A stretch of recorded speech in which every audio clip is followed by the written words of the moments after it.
Career booster academy সরকারি চাকরিজীবীর দ্বারা পরিচালিত একমাত্র বিশ্বস্ত চ্যানেল।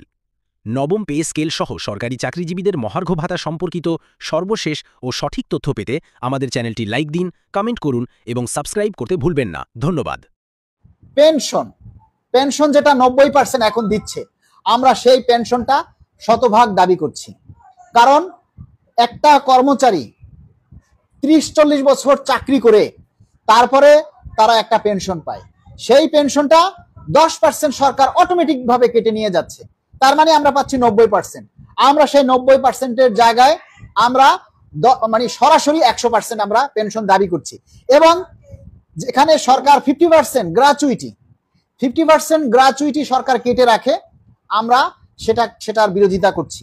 কারণ একজন কর্মচারী অবসরে যাওয়ার পর যদি 6 মাস পরে যদি সে মারা যায়, তাহলে তার যে 50%, আমি বিষয়টা আপনাদেরকে এই পেনশনের বিষয়টা আর একটু ক্লিয়ার করি। ধরুন একজন কর্মচারী অবসরে গেল, অবসরে যাওয়ার সময় তার বেসিক হলো, সেই বেসিকে তার সেটেলমেন্ট আসলো 50 লক্ষ টাকা ধরে নিলাম। তাহলে এই 50 লক্ষ টাকার আপনি অর্ধেক 50% সরকার কেটে রাখবে, তাহলে আপনি হাতে পাবেন 25 লক্ষ টাকা, আর বাকি 25 লক্ষ টাকা সরকার কেটে নিবে।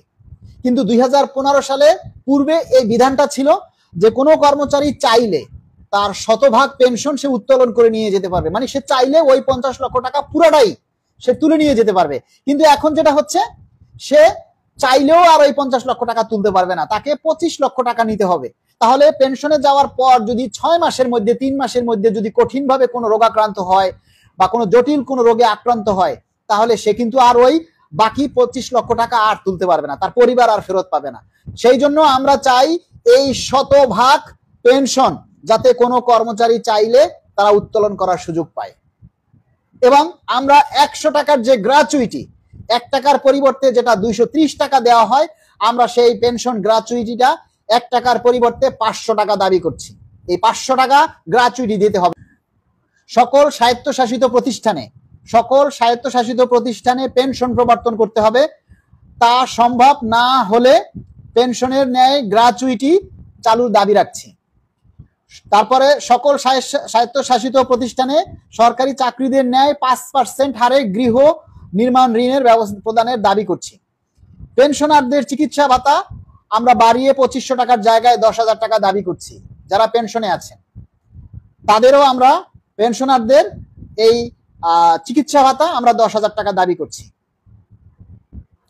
এরপরে আসেন, পূর্বের ন্যায় অবসর সুবিধা আনুতোষিক শতভাগ প্রদানের দাবি করছি।